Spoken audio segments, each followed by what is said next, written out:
Welcome to the Josh Johnson Show. I'm Josh Johnson, joined by my co-host, fellow stand-up comedian Logan Nielsen. Logan, how you doing, buddy? I'm doing all right, man. How are you? I'm good. The bird is back, and it's just gonna do this now. Every time I take that train, the bird is there. The same pigeon from the last episode? So here's the thing. I feel like it would be crazy for me to just say unequivocally that this is the same pigeon. I don't know that. All I know is that it's more fun. It does look the same, and it exhibits the same behavior, and I record it each time like it's the same one. You know what I mean? Like I feel like I'm slowly becoming this bird man because no one else seems to notice or care. And I'm like, guys, this is the, can I tell you? Okay, so yesterday I was like, guys, this is the same pigeon from yesterday. And then the person that I was talking to was like, I don't know you. You just said it to somebody? I just said it to somebody like, man, this is the same picture from yesterday. And he was like, yeah, I don't know you. Or like, I don't have any connection to this. I love that he just started with that. Just, I don't know you. I don't know you. I wasn't there yesterday. Yeah. Which is fair. It wasn't until he even said I don't know you that I realized I was talking to a stranger. Because you know how sometimes you just take the same commute with like a handful of people? You know what I mean? I mean, yeah, I get that. Like I had seen him before. Right. And so I thought we could connect. I thought I could both like show my excitement and make a new friend off the fact that this is the same pigeon. Right. And he was like, I don't know you. I don't know you. And I was like, sir. That's very fair. I know we've taken the train kind of together several times, but we have never spoken to each other. Well, sorry. And me opening up with this is the same pigeon is not how you start a friendship. No, especially then your follow-up is be like, oh, sorry, well, I see you taking this route all the time. Also, my name is Josh. Just that's for a good when you start. Tell the police. Yeah, go ahead. Yeah, I want you to go ahead and take a good mental picture right now for the description. I'll back up. There you go. Get a good look. Get a good look. I'll turn around real quick so you can give a full description of what I'm wearing. Everything. Yeah. Yeah. So my days have been seeing that pigeon again and again. Also going to the Met. I went to the Met yesterday. Oh, and that was really cool. But it did remind me that I had been to the Met. I thought I had never been, and then I got to a couple of rooms and I was like, oh no. See, what's great too is I know you've been to the Met. Yeah. Because last year when Jess and I went, you and Sally talked about when you guys had gone to the Met. Yeah. So I know you've been there. You could have texted me. But I didn't even think, okay, here's the thing. So when I went to the Met the first time, I was just like a kid in a candy store full of art. Like I didn't even have a plan. I was licking everything. I was just licking everything. I was touching all of it. I was asked to leave several times, had to sneak back in. So basically, as I'm walking around, the first time I remember much better now, I was just enjoying being there and how big this place is. It's ridiculously huge. And so it is. It's like every time you turn a corner, there's a huge, you're in a different huge building. And that is true. And it's kind of an easy place to get lost in too. But I just like the idea of you in the Met, which has one of the like best art collections in the country, and just you being like, this room is so big. Yeah. Like spinning in a circle. No, it was. I've never seen a building so big. How? You were just outside. Amazing. And so it's an amazing place. It wasn't until I got to some of the medieval like Byzantine art that I was like, wait, I've seen like, and it's because they keep the structure the same. So even if the art is changing, they like there's that huge gate, you know, that huge gate. Mm-hmm. So that I was like, wait, I've seen that exact thing before. And then I turned into a room full of art I had seen before. And I was like, wait, oh no, I've been here. Yeah. And luckily though, the first 2 hours that I was there, even though I had been there before, I saw a bunch of art I had never seen. Yeah. Yeah. No, it's a massive place. Yeah. They have so much stuff in there, cuz me and Jess, when we went last year, that was our big thing, is that it wasn't until because they were closing down. We were there like until like 5, and we went to their gift shop quick. And then we started seeing like the prints and stuff or whatever they have there, cuz usually it's like museums, here's what we have here, and they kind of sell merch based on it. It wasn't until we were going through that we realized, like, oh fuck, they have that here? They have that here? And we didn't get to any of it because we spent like a full hour just in the Egyptian section, because they have like old pieces of tombs and pyramids, which is fascinating. Mm-hmm. But we realized we got stuck in all that like old historical stuff. I mean, it's all historical, but like that really, really old, like actual structural stuff. We did that for so long, and then this time we made a goal. We're like, we are going to get to the paintings. We didn't see any of the Van Goghs. We missed. It's like the most famous thing they have there, and we missed all of it. We didn't even realize. So this time we went back. We stayed focused, and we got to that stuff, and we were literally like a hallway away from all the shit we wanted to see. That's we just didn't go. We didn't go 3 extra feet. To get to it.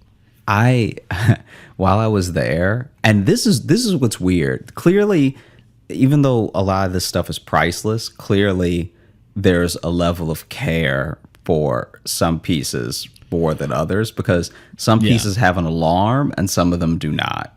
And so there was a kid who straight up licked the statue of the 3 Graces. Just imagine you're sitting there appreciating, like, you know, ancient art, like the fact that there's someone who has carved into marble something that has stood the test of time, and you look down and there's just a 3rd grader just running his tongue. Well, yeah. Remember when we were at the Philadelphia Museum of Art, and we just saw that kid who was like ready to climb into an ancient fountain. Yeah. He was like standing on part of it and just touching it. And his mom's level of alarm was nothing. She just went, Jeffrey, don't. Yeah. And I was like, no, he's climbing history. Grab him. Yeah. Yeah. His oily fingers are going to desecrate this ancient piece of art. Can I talk quick about the other thing I saw at the Philadelphia Museum of Art? Or rather heard. You remember this. I don't, but yeah. When we were there, I went into this little side room where, like, it went to like one of those kind of like recreation rooms. You know, this is what this, you know, whatever would have looked like. And I walk in, and there's a security guard in there. Oh, and I see him he's off to the side with his phone. And I just walk into the room, and he's clearly doing speech to text. Because he starts it. And he goes, the dishes, and then he hears me behind him and he stops. But then continues, just goes, the dishes better be cleaned and put away when I get home. And he was clearly sending a threatening text to a family member. Yeah. But I love the thinking about not finishing saying it. But then he went ahead, because I was in there. I was right behind him. The only reason he decided didn't to finish the curse thread was because you were there. That's probably the gap was probably Yeah. Because because then later when I lost you, I found him. So then you were like gone. You were like, because every major cities of art museum is usually just huge. So like the Art Institute in Chicago is huge. Philadelphia Museum of Art, the Virginia Fine Arts Museum, all like take days to get through. Like, and that's only if you're trying to just look, much less read what the artist was doing when they made the piece. So I lose you almost immediately. Like you were just really enjoying looking at the swords, and I was ready to move on. Yeah, so I was like chilling, looking at swords. I was chilling, looking at like all the stuff. Anyway, I lose you at one point, and there's a room just like the room that you were in. This is a different area, though, I think, that you were in than versus the one I was in, where they've taken pieces that were essentially like the living quarters of that period. And so right, yeah. This guy, once again, is tucked away. I guess he just thinks no one looks in this room because you can only take 2 steps into the room and look around. You can't actually Right, because then walk it's in just the a room. barrier, and then you're just looking at the still life, I guess, or whatever. But then he's tucked into the side. And so then when I don't even fully hear what he said. I have like many inferences to what he may have been saying because it sounded like what I heard him.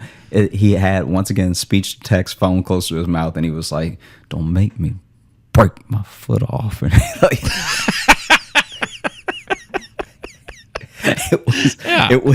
it was like the same like through the teeth thing that I imagine you heard, but it was even more mumbly. So it wasn't like the dishes whatever. It was like just amoeba of a threat, just like, "Don't make me take the back of your leg," and like it was just this poor security guard. He just wants to find a quiet corner to threaten his family. Yeah, that's all he wants to do. Yeah.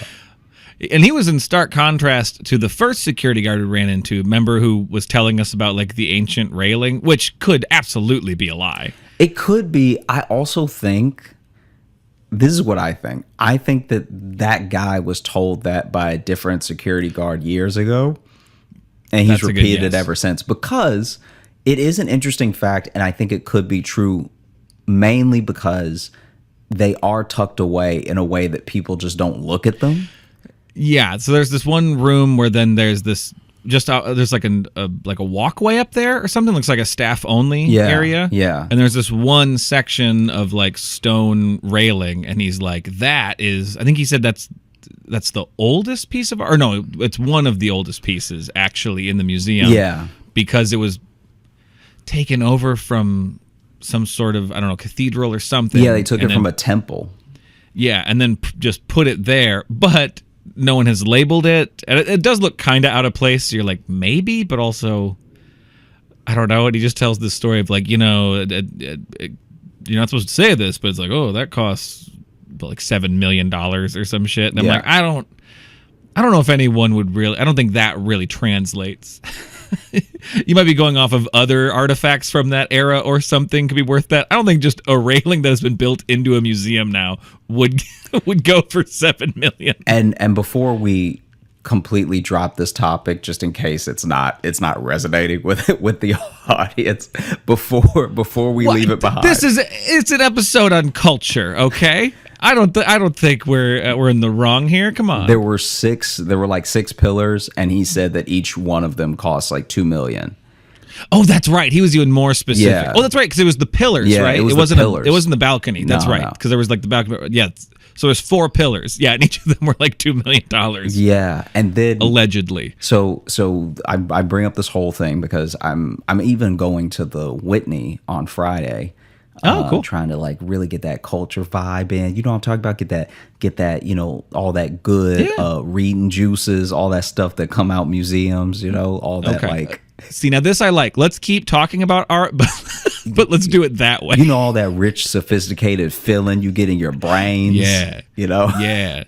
Yeah. Fancy ass pillars. So basically, when there's a museum of, I think it's contemporary. I'm trying to remember what it is. There's just this museum. I'll look it up right now. This is from my hometown as well, where it's like very small. Oh, from your whole town. Okay. Wait a second. There was also a museum we went to in Philadelphia. While he's looking that up, in Philadelphia, that was very nice. What was it? The what institute? I can't remember the guy's name. The Barnes Foundation. Mm-hmm. Barnes Foundation. The Barnes Foundation, which was great, had a great collection. That one was frustrating that nothing was labeled. Yeah, because that was just a guy's house. It was his private collection. So it was set up how it was always set up. Very cool museum, very worth going to. But they have this thing where you can scan the art to find out things about it.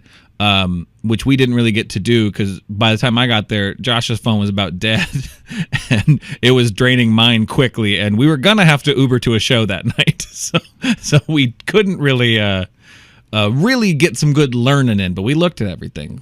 We looked the hell out of it. This does bother me that. So my hometown's museum is the Alexandria Museum of Art, and their website is This is chaos. Their website is themuseum.org. Whoa, they got it early, huh? They got it so early. And I can't imagine it's full of... The museum. I can't imagine it's full of stuff. God, it'd be great if you went there and it was like a still under construction, like clip art from like 2001. Because let's see. I mean, there can't be much in here because the price for adults is $5, which is accessible. I appreciate that, but that's good. Hell, with the art museum I think we have in our town, I think is free. I think it's a give what you want situation. Anyway, so what we have... Why is the font like this? I don't know. Anyway, I can't see what you're looking at. I was trying to navigate what's there right now to see if this was a piece that's always been there. Anyway, there's a story that I heard about a kid on a field trip from a middle school that tripped, and this happens in some museums. Like I'll tell you about the other one in a minute. But he apparently tripped, and his head went like into a painting. So he fully tore it with his forehead. And that's where you're really glad you aren't in the most cultured of cities, because if that had happened in Philly, it'd be your family paying that off for the rest of all of your lives. Yeah, you all work there now. That it was in Alexandria means that like y'all owe us. Someone's got a copy. Yeah. Y'all owe us one more printout. Well, didn't your mom almost destroy a Picasso? I know we talked about it on the show, but wasn't that what it almost was? Yeah, But that one was on like an easel in a gallery for sale. It's like, why is this not protected?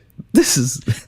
Yeah. And even a Picasso, too, that's more contemporary, that's not going to be the same as like a Da Vinci. Yeah. Those are different levels. And then... Of your life being ruined. Did you see the kid? I can't remember where this happened, but there was a kid who tripped. First of all, he already had a soda in his hand, so it's like already whoever's supposed to be watching him needs to be in a museum. jail. You're not allowed to go near the art with drinks. I didn't think so. He already has a soda in one hand, and then he slips like off of nothing, like slips in the way that only a 14-year-old's legs can slip. You know, like when you're like a teenager, your early teens, and your body is just dumb. Mm-hmm. Like it's just so stupid. Like somehow it can't figure out gravity. It made me mad. For me, it wasn't quite when I was a teenager. I was a little younger than that. I don't know. But this kid was like 13, 14. That's why I say it. But basically, he slips. Not even walking. This is what's so crazy. Like you'll just see teenagers sometimes, especially when I did community theater, like lighting for community theater, and so you have to be around the kids who are in the program who have parts in the play, and some of them will just fall from standing up. Oh yeah, no, my nephew is 12, and his ass will just fall right over. Yeah. So this kid slips and goes to catch himself against the wall. Against that wall is a painting that he puts his hand through. Oh, good. I think and then throws the soda and it gets everything else in the room. Yeah, I mean, well, the soda actually didn't leave his hand. The soda was the thing he was most responsible with. It was his own limbs that were the problem. I thought for sure the soda was going to be the problem, but he had control of the soda. Let me see. Kid destroys painting. 1.5 million. Oh no! What did he destroy? Let's see what it is. Was this in Alexandria, or where did you say this was? I didn't say where this one was. I think this was in Taiwan. Oh, okay. I don't know how to pronounce it, but it was a flower oil on canvas that was 350 years old. Jeez. Huh. Like, if I worked at a museum and I saw a clumsy kid coming, I would just be like, we're going to give you the virtual tour. Like Yeah. honestly, if you're gonna walk into a museum, or like if you're gonna be, you should have to do a straight I'm gonna line. hold you. I'm gonna hold you in control. Yeah. I'll point you at stuff, but from now you don't get to use motor functions in this room.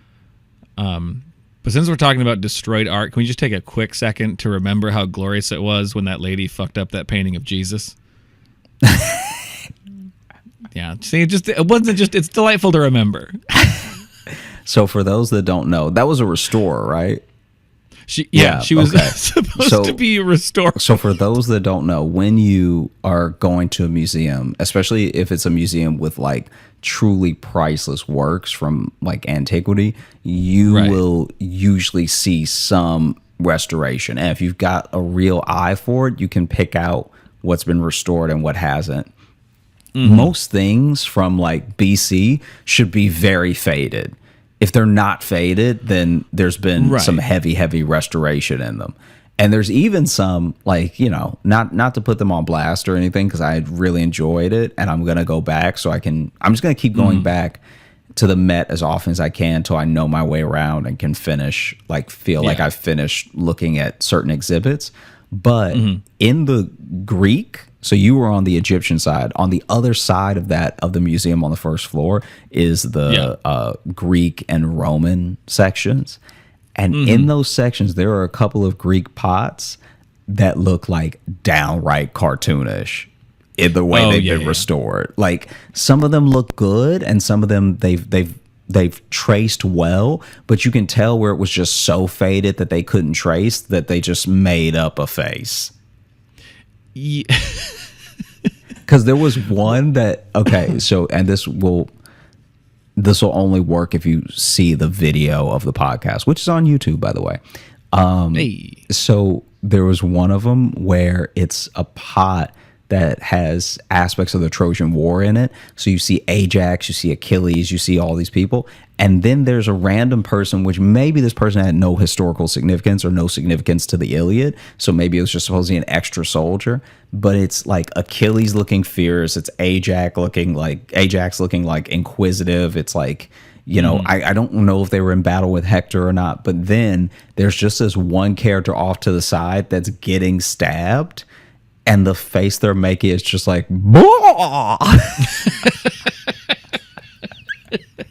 like the eyes are like too wide. The eyes are like, oh no!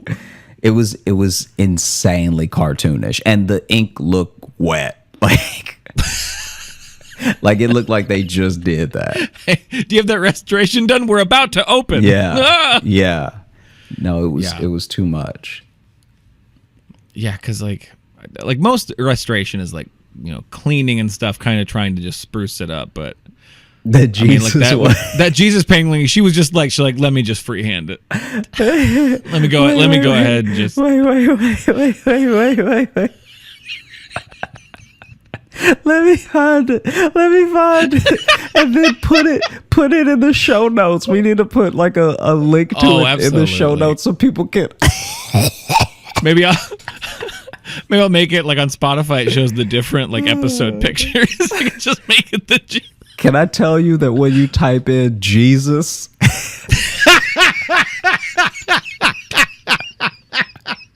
we're talking top 8 results is painting restoration. It was beautiful. Okay, all right. So that's a piece of art that I want to buy. Like, that's an interesting thing. Like, I'm not really a religious arts guy, but I would hang that on my wall in a second. Okay. I love how one of the first results in it when you look it up on YouTube is bungled restoration attempt destroys painting. And it's just, I'm assuming either someone who's upset or the restorer next to the painting like being interviewed.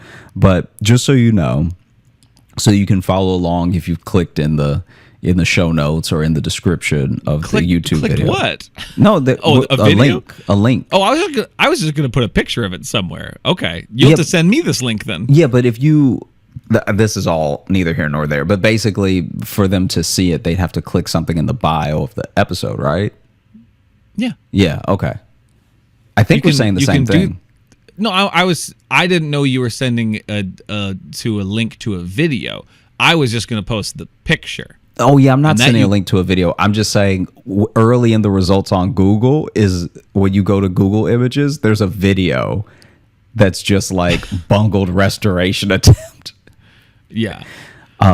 It's funny too that they then just showed the world. I don't know. At that point, if she would have showed up with that restoration, I've been like, oh, oops, looks like we lost this one. Okay. So there's been a heist. For people looking at it right now, and for those of you who are yet to look at it, the initial one, you can tell it needs some restoration because there are whole pieces of the paint that have chipped off, and there's a lot of white in the overall painting that is just like indicative of aging. But now this is the original picture, not the messed up one. This is the original picture. The original picture. The original picture looks like the subject it's supposed to look and like.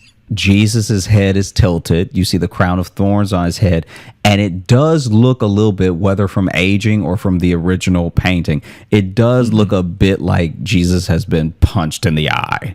All right, like that is he's really giving his good side hard. Right. And it's a bit thick. It's a bit fat. He's trying to look his best, but he's wearing the crown of thorns means he's having a no good, very bad day.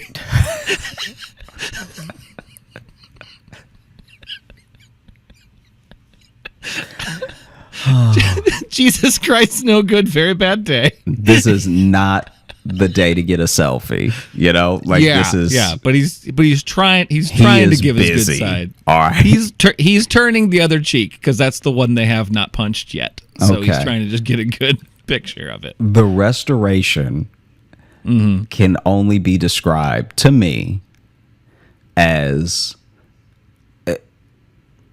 Elmo in blackface. But the blackface is actually pretty tan. Like, it's just like this looks. This is. I gotta bring it up. Now. The art is so bad that it looks a little racist. Like,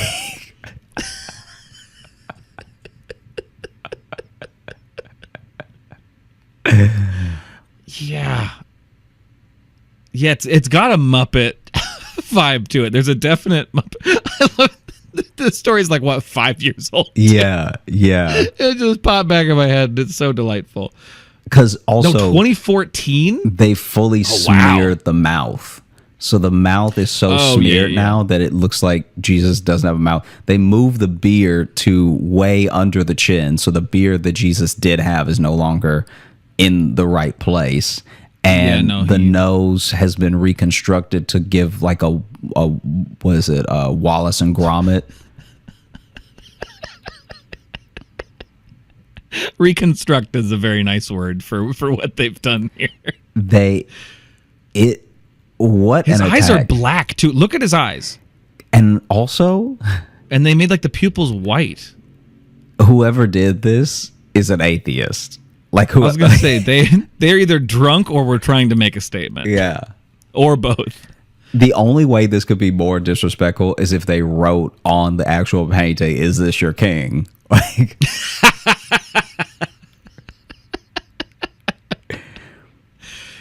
maybe it's trying to put you in the moment. It's trying to actually take you back then, because they didn't have glasses back then. So this painting is from the point of view of someone who can't see shit, and Jesus was right there, and they didn't know it. Not a lot of people do, perspective. We don't think about that a lot in religious art, Like,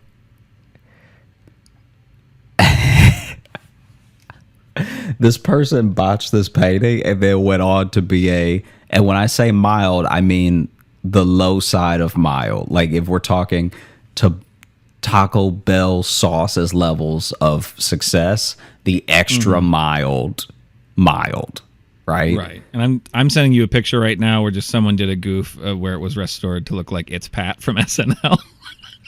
And it just made me laugh. That is funny. That's pretty good, right? I know these are all visual bits, but wow, that one entertained me. Well, I think that's the culture segment. We should actually call this episode, like in parentheses or in brackets, the episode should say visual companion. And then just have a link to everything we've talked about so people don't get lost. Yeah. No, I'll make a little, we'll have some things for people to look at. But yeah, no, this is the JJS audio tour is what this is. All right. One more. I would love to do that. I would love for us to record a tour for a museum. That's an episode maybe we should do. Just an episode. Man, this dude look like Gandalf. Yeah. Because Josh and I would say we do a 50-50 every time we go to a museum is us really discussing art we like and techniques we like. And then the other half is us just roasting the hell out of art and how people look in art. Okay. Wait. I'm sending this to you right now. And we'll just add this one to the list. This is another botched restoration. It's the botched Virgin Mary painting. I did see that one right underneath. If just to describe it for those of you, she looks like a thumb with eyes. Yeah. They gave her the full like Ermagerd. Ermagerd the Virgin Mary.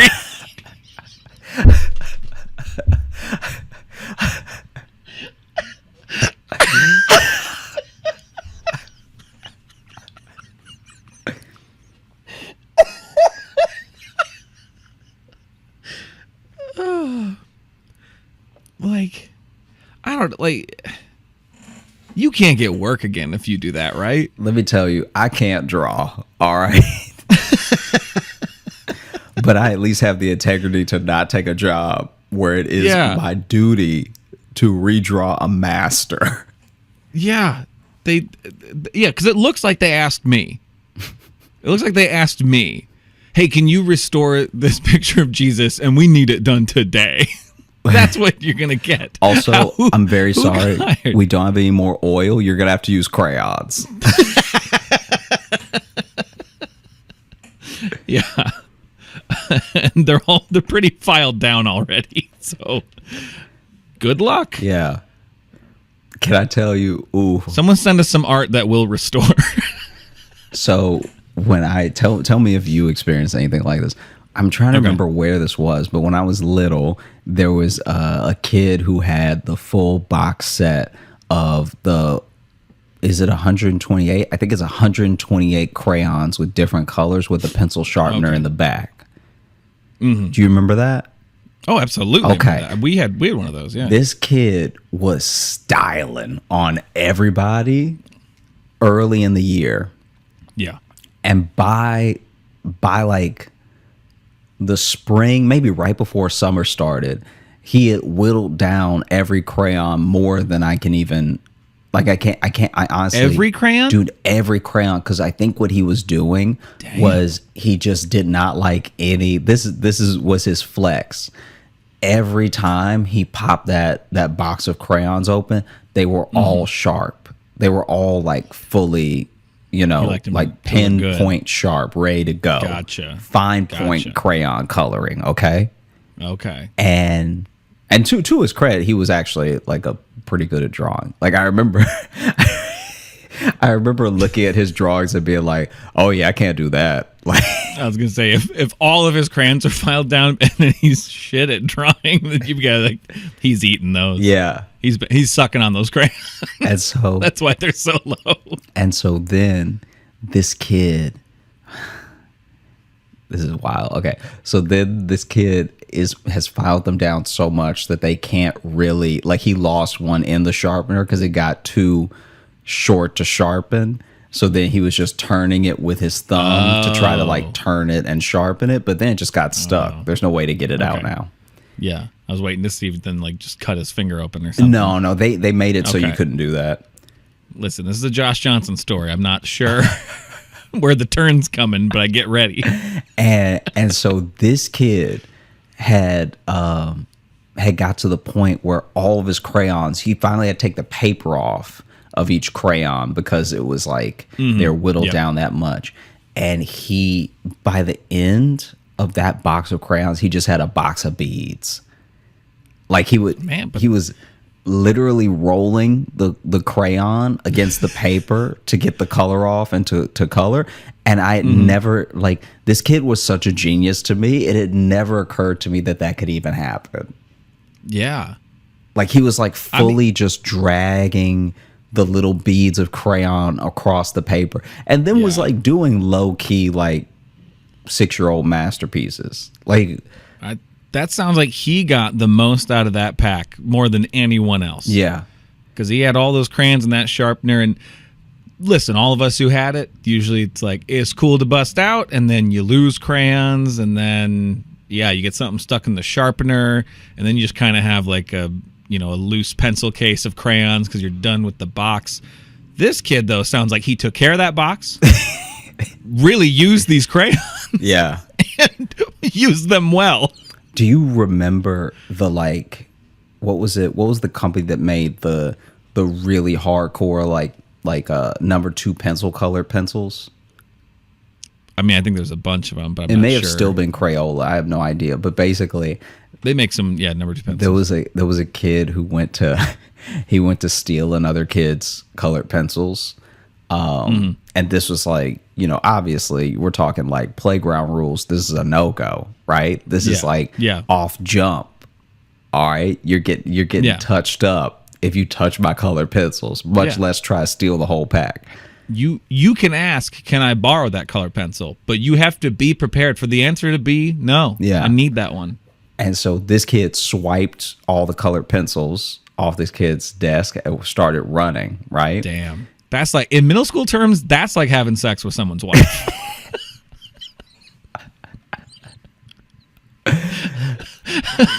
You've created a situation here. And so then, kid takes off after the other kid, and we're already not the most coordinated because we're all young.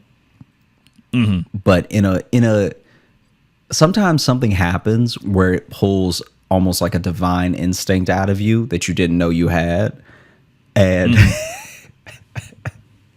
this kid, because he can't catch up to the kid that stole his colored pencils, he gets just close enough to him that he makes a big bet, and he just fully swipes one leg. Like, just like catches up to him enough to trip him. Swipes one leg. The kid who's got like the colored pencils, I'm trying to remember how he was holding them, had the colored pencils.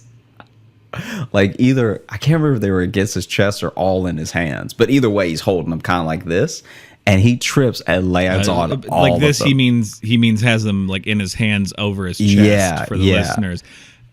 Falls on them and double staked his chest.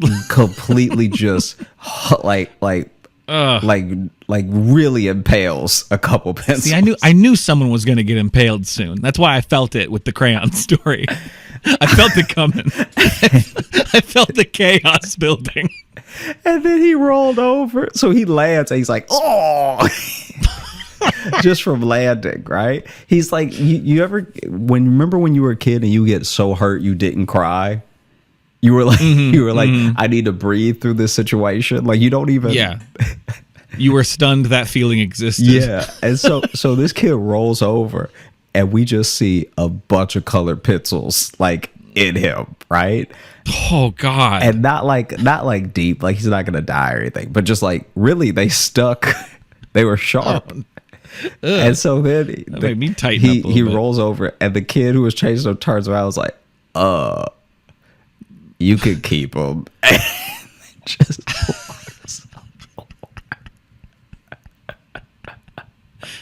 and the kid laying on the ground is like, I won, and puts his hands up, but all the pencils are still sticking out of his chest.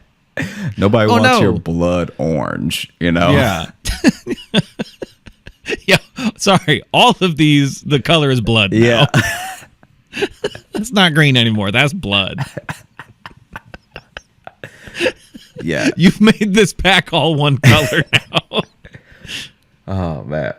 Just to keep our very classy episode going. No, I'm not gonna tell that one. I'm gonna wait. Okay. No, come on. What do you wait for? What? Okay. What are you saving them for? Just basically Did you ever see that video got passed around back in the day in like 2007 where this guy was like bugging his friend and his friend finally gets up. They're in a college dorm and his friend gets up and then throws some scissors at him. I don't know if I've seen this Oh, one. okay. Well, he throws the scissors at him. And a lot of people thought the video was fake, but he gets up, finally gets annoyed, throws the scissors at him, and the scissors go like right into the kid's arm, but there's no blood. They're just in there. And that's why people were like, oh, this is fake or whatever, because you see him throw him, but whenever it would have hit him was like slightly off camera. And a lot of people also think it's fake because we hadn't reached that level of fake prank technology yet in 2007. Like in 2007, if you saw something go down online, it was probably really happening. Yeah. Like nobody was faking World Star videos. No, they were just that's a person who actually got knocked out. Like yes. And so that one, I suppose if you throw it well enough too, that's holding in the blood, you know. If you have that in your arm. The way that it stuck him, and then that guy was also like too hurt to be like screaming or upset. He just went, dude. He just kept saying dude over and over, and then another guy is like, hey, so should we like call an ambulance or anything, or like. Yeah, I don't know if I saw that one. All right.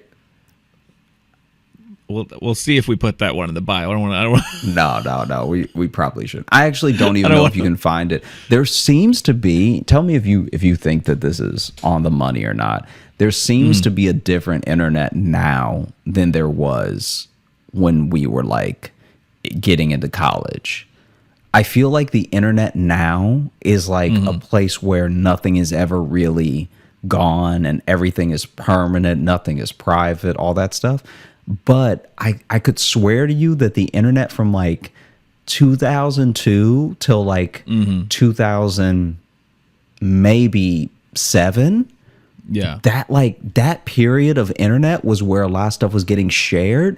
But even to this day, there's stuff I can't find anymore. Yeah, I get what you mean. Yeah, because you can find some of those old videos I found, but they're like either there's copies of copies, like it's clearly like, you know, been copied several times and on just some other account. I think it's because some of those videos that we all knew were from sites that don't really exist anymore. Like, I know they still exist, but you know, like E-Bombs World and stuff like that. Remember those sites where they were always kind of pre-Facebook, like just kind of social media collections of just stuff. Pre-Reddit more is kind of what those sites were. Yeah. But then a lot of them shuttered and deleted all their stuff. So if it didn't like make it over to YouTube or something, those videos, like some of them did disappear. Yeah. Not all great art gets restored. Honestly, the way in which we've lost games, especially, and certain videos like to time. Like, do you remember Shockwave? That sounds familiar. So Shockwave Player is I don't even know if they're affiliated, but like on old PCs that only ran Internet Explorer, the basically their version of I guess Adobe. Somebody can correct me in the comments or in an email if I'm wrong, but basically Shockwave was like one of the video players that you had to keep restoring. I remember Shockwave. Then Shockwave.com was this site where it was mostly games, like it was Shockwave Games, but then it also had like forums and stuff like that back when chat rooms were big and stuff. And Shockwave Games had some of the best games. Like when I tell you Shockwave Games and Cartoon Network's original site, like we're talking about even before Toonami. The Cartoon Network site had games. They had Dragon Ball Z games. They had Bug Juice. No, Disney. Sorry. Disney actually had a website that had a bunch of games on it. This is back when all the networks had their own website with like games based off of their shows. But they were like fleshed out games too. Fully fleshed out with levels. They were like they weren't just because now if you see a sponsored game or a crossover thing, it's usually just like an app game and it's the same shit over and over again. Yeah, it's like a match 3 like whatever. match 3 or a Candy Crush ripoff or something like that. It's just something that's rushed. But like they used to make fully fleshed out games. I remember a Cartoon Network game that literally took a couple hours to beat, and it was like a puzzle solving where you like went to different islands and traded things to other characters, and it took a while to beat it. And I'm like, that was a full game. Let's talk about a game that I never beat. Samurai Jack on Cartoon Network. They had you as a young Samurai Jack fight everyone he had to fight to become Samurai Jack. Yeah. And I was always getting caught up early because I'm not that great at video games. I was getting caught early on the African guy with the sticks. I don't know Samurai Jack that well. So okay. I'll take your word for it. It's a beautiful show. We should watch it sometime.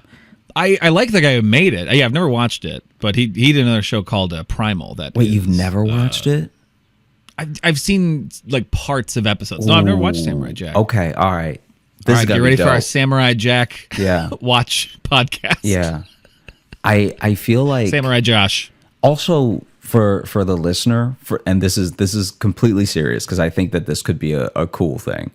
For the listener, please write in and let us know what you think or how you would feel about any sort of companion content. Like if we did do like a visual, like audio companion to a bunch of images or like something like that, because that could be a good, fun new thing that we try. I don't fully know what he means. So yeah, I guess let us imagine. Okay, so for instance, right? Yeah.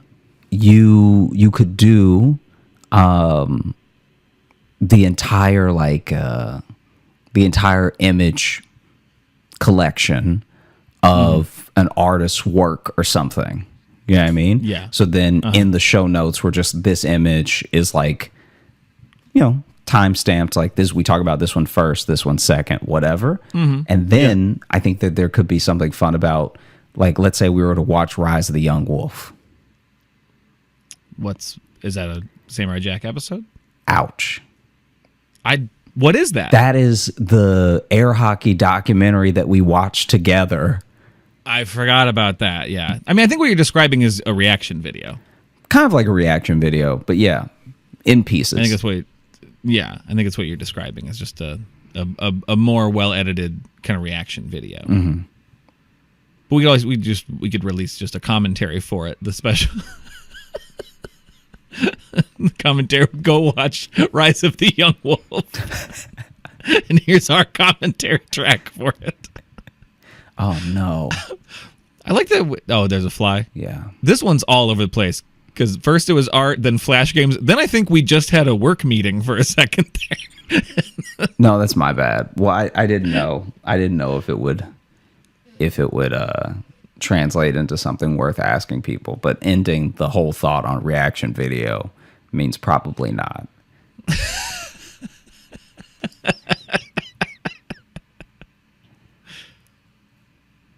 Let's do a reaction video right now. That was a little joke. That was a little joke I did. That one was scared. That one was scared is what that was. Yeah. What were we building to with Cartoon Network and Disney Channel websites? Was it just off of how the internet's changed? Yeah, how the internet's changed and how I can't find those games. Like now that I have the motor skills to beat games, I really wish I could go back and just do what my young, inexperienced hands could not. Right. I feel like I got good at video games when I was like 22. Like I finally started putting it all together. Right. Because I was decent at some games, but I just didn't have the concentration and the hand-eye coordination for certain games. And then sure enough, at like right around like 23, I'd be chilling with Jacob and we'd play something and I'd be like, oh, it's all clicking somehow now. But that's deceiving though, because I feel like I've had it both ways with old games where you go back and then you can just beat it actually, and I'm kind of like, oh, this is the game I had so much trouble with. But then there are still some old games and I'm like, this is stupid hard. Yeah. It's still really hard. That's how I feel about Tapper. When I watch you play Tapper, Yeah. Arcade games though were designed to be hard because they want to just keep putting coins in. So certain arcade games get to a point where you truly just can't win, but they just want you to keep feeding money. Mm-hmm. It's to make you feel good enough, but I'm pretty good at Tapper too. Just putting that out there. Just wanted to end on the important point, which is that I'm pretty good at Tapper. That's a fun one to play because it's got a different controller system. What are we doing now? This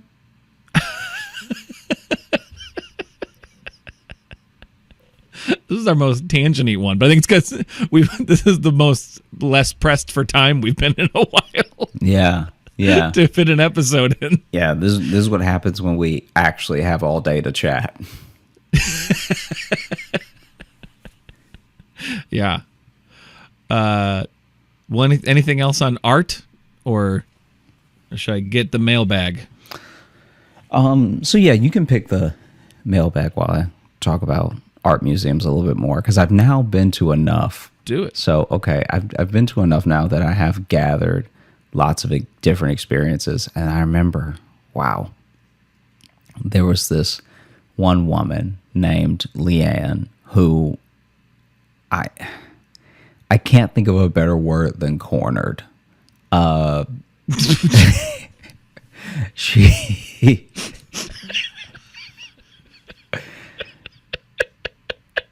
truly and fundamentally cornered me in the abstract expression section of the museum, and was just telling me about her day.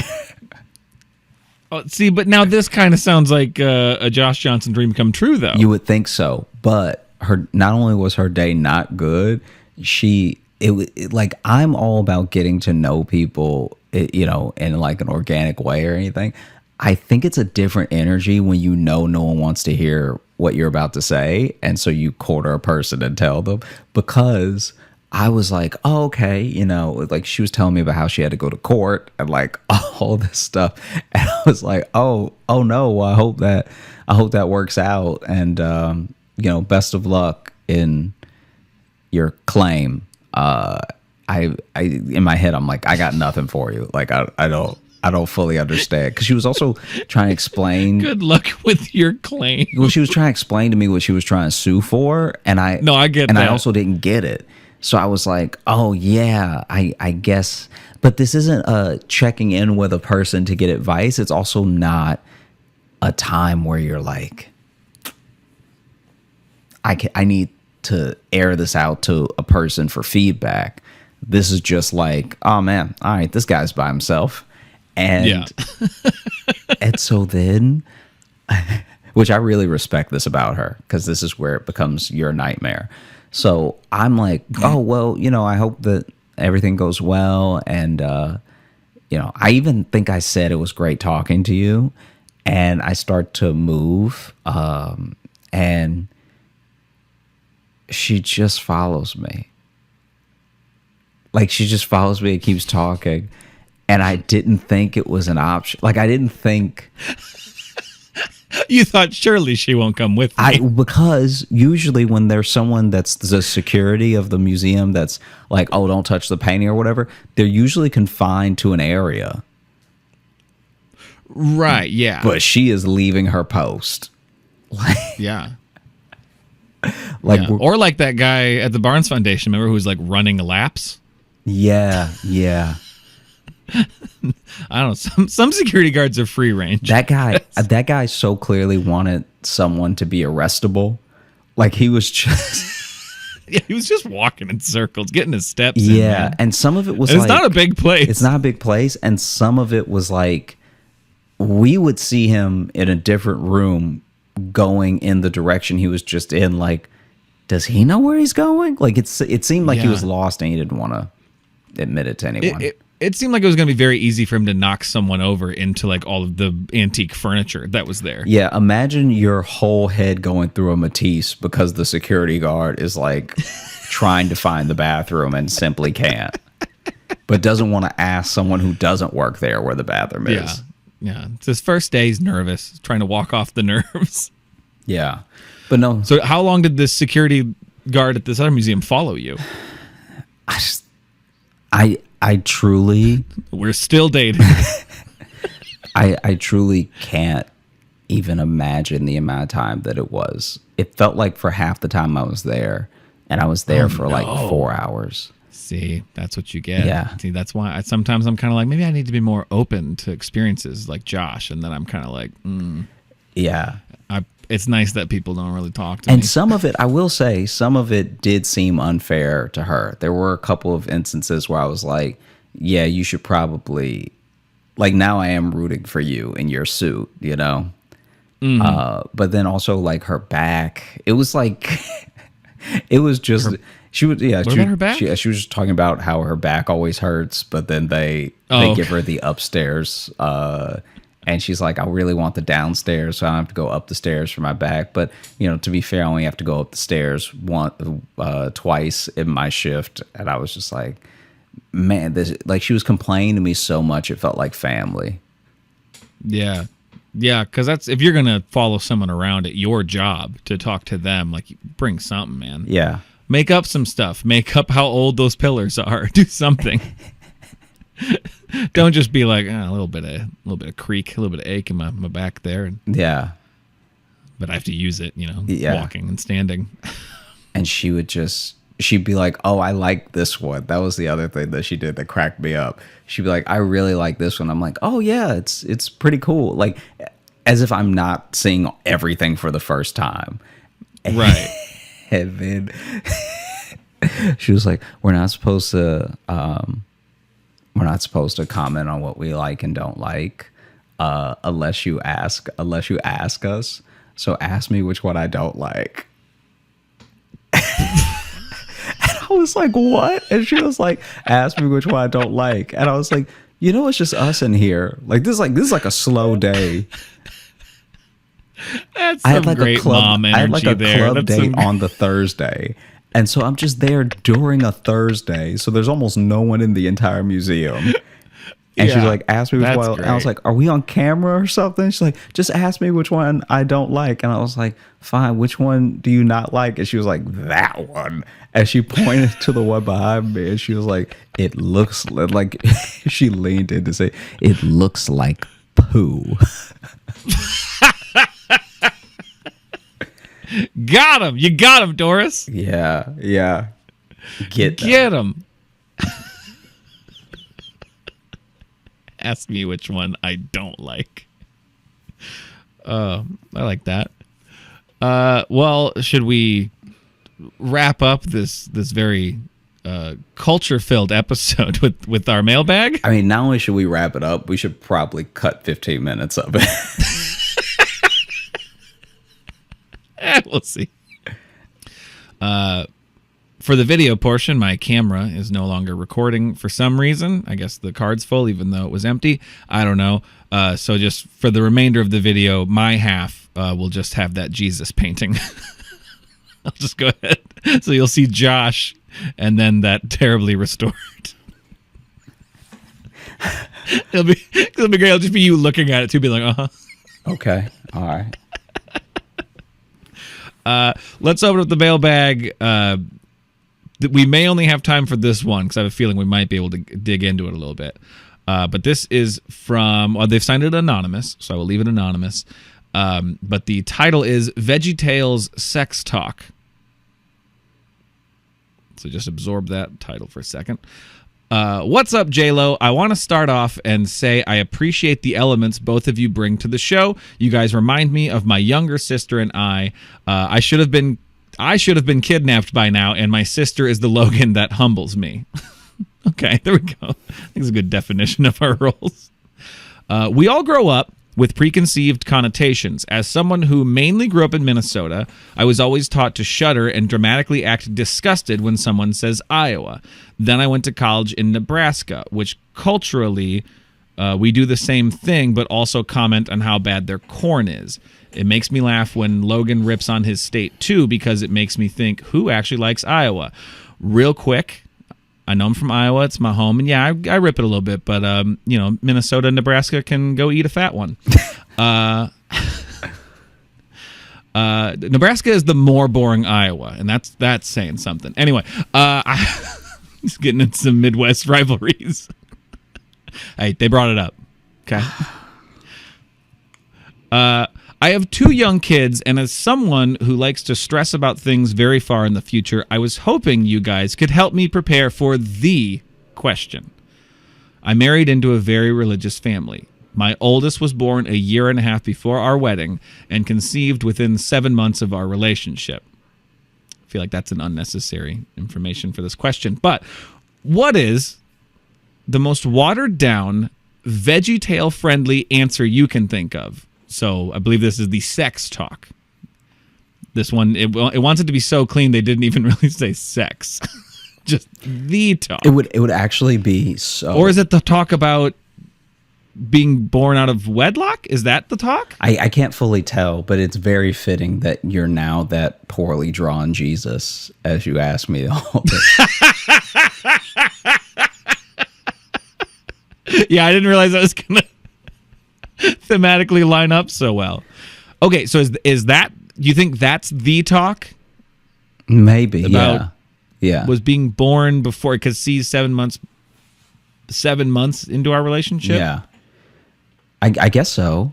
If you don't know, I don't know. That's the information I have. When I first read it, I thought it was just like the sex talk. But now I'm wondering, is it about that?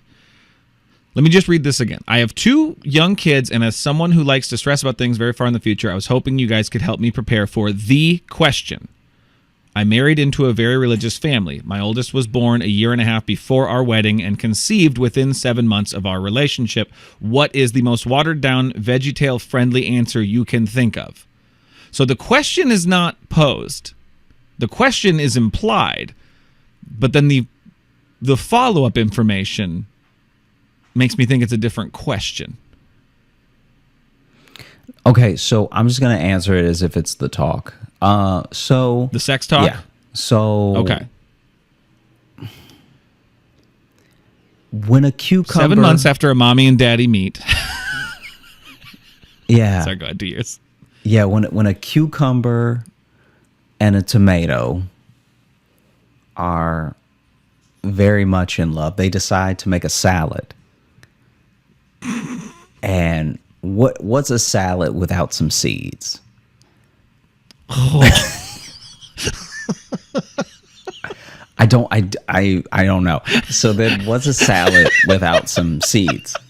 So then remember, you're saying this to a painting of Jesus. So then you have to plant the seed to get the fruits and vegetables to grow so that you can have new veggies for your salad.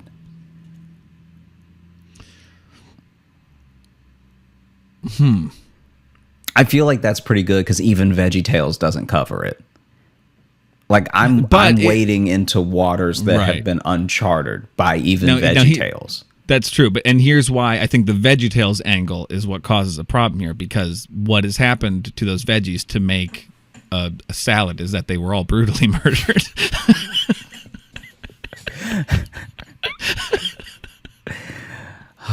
You got to chop them up, so that's sending a mixed signal already. Yeah. Now we've just created a confusing bedtime story to scare children. You know what? Yeah, that's my bad. No. I think that was a good. No, actually, honestly, I've never heard the salad metaphor, and I think it actually kind of works. Seed's got a double connotation that I don't love, but sometimes you just want some seed. No, I like that. That's better than, honestly, that's better than most sex talks, I think, what you just did. Because there was no bim bims and woo woos and whatever else that people try to use to replace body parts. I think you actually did. I thought we were going to need to really work this out. I think you nailed it in one. That's very kind.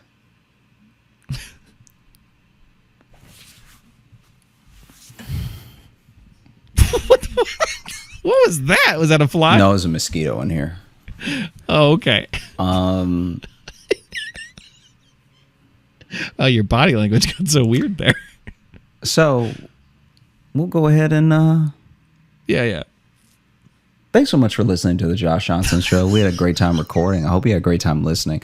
If you are looking to catch up with us on any of the socials, you can find me at Josh Johnson Comedy on Instagram, Josh Johnson on Twitter, Josh J Comedy on Facebook, and Josh Johnson Comedy on TikTok and YouTube, where we post clips of the show. And if you're looking for Logan, you can follow me on Instagram at Logan M. Nielsen. And if you want to get into the mailbag to ask us perplexing questions, vegetable-themed questions, you can email us, joshjohnsonshow@gmail.com. And if you want some of our bonus art, I'll call it, go on over to our Patreon. That's patreon.com/Josh Johnson Show, where we have bonus podcasts and some video stuff and access to live shows and old live show replays. And speaking of live shows, Josh and I will be performing together next week in Phoenix, Arizona, September 15th and 16th.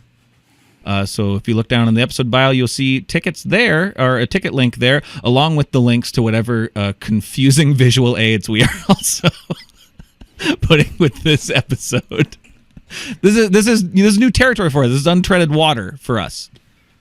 yeah, and we hope you like I it. like it. Or uncharted water. Untreaded. You don't tread water. I guess, can you? Yeah, but you shouldn't be. Yes, but it's frowned upon. Yeah. Charter the water. Charter it. It's probably smarter to charter it. Welcome to the Josh Johnson Show. I'm Josh Johnson, joined by my co-host, fellow stand-up comedian Logan Nielsen. Logan, how you doing, buddy? I'm doing okay, man. How are you? I'm all right. I'm a little bitter at the moment. Why? I had some It's shows. our 100th episode, and you're going to be bitter about it? Not about it. I'm very happy about it. I was at some shows at Foxwoods Casino. It's in Connecticut, and Okay. at the casino, they have a lot of amenities. They have a lot of things for a non-gambler like me to do, right? So there was an arcade. The arcade was pretty good. It was like there's two arcades, and they only tell you about one of them, and the other one is way better. That I was like, I was Okay. almost more upset about that. They tell you about the first arcade, which is like got bubble hockey in it, which was amazing. So Bubble hockey's great. even though I lost pretty badly, it was still very fun to play. You know, there's just so much Right. hope when you play bubble hockey. Because even if you have no skill, you're like, wow, I almost hit the goal just then from like twisting my wrist. Anyway, so then they had the Tekken Tag, which was amazing. But they also had go-karts, and they had the serious go-karts for kids that are going to try to be Formula One racers one day. So the go-karts were not only fast, but they were like professionally done. These were professional go-karters is what this is. Okay, so you joke about, God damn it. What is this? For those of you listening. Fucking fuck. It makes me so mad, and it's just as we're recording too. Yeah, It's he's not- got a it fly doesn't- in his face. For if you're just listening to the pod, and when I say just listening, we're hoping that this will be our a full video episode. We've got new cameras, but right now, Josh is chasing a fly. Whatever. And is very angry about it. Okay. We told you nothing would change. We told you. We may be 100 episodes in. It's not a goddamn thing changing. So what ends up happening is we get there, and Vince and I go racing, right? And it's too serious when we walk in. When we walk in, it's like there's an energy in there that's like dad. You know that like sports dad, like coach dad, like almost stage dad, but for sports. Yeah, too energy. intense. It's too intense. Kind so of. it's too intense when we walk in. So immediately At go-karts? At go-karts. But to be fair, these go-karts were dope. Still though, what are you gonna as- turn harder? Like, what are you gonna say? You're gonna say turn harder. All right. Rubbing is racing, Daniel. Like, what are you gonna do? Yeah. And so we get there. Not only do they have suits that you can wear, you can just get one of the suits that's made for like like a driver. You mean like a jumpsuit, not a 3-piece. No, not a 3-piece, but the jumpsuit is like legit. Because that would be great if they had formal go-kart. Formal go-kart racing, yeah. Please put on your racing tuxedos. So basically, we go in there, and was that an extra charge to get the uniform? I don't think was so. That an option? No, I think they were just letting you have it if you wanted it. If you knew what your fit was, they were just letting you put it on. But the helmets were legit. The helmets, I was like, are we in trouble? Is my head in that much danger? I've never worn a helmet like that. The helmet made it so that my actual face was in place. Like, it wasn't just a helmet. It was like a helmet that like fitted with foam pushing into your cheeks, and like it just kept everything perfectly placed. So they have a head sock for you to put on too. So you put on a head sock, which at first I thought was a sanitary thing, and apparently that's also what racers do. And racers wear I think that's a lot for, safety, and also I think potentially if like fires. I think if you crash, I guess if there's a fire, but it was actually too safe that I got nervous, because I was like, why is there a flame retardant suit, a helmet that looks like it could take a bullet, and then just me with a head sock on? Like, is this bad? Because that'd be like if they were doing that before like an amusement park ride, you'd be like, we shouldn't get on this. Yeah, they're giving us too much gear. This means you will die on this. And so we did 2 heats, and in the first heat, you have to remember, this is me remembering how to drive, because I haven't driven since the last time I drove go-karts, which was 4 years ago.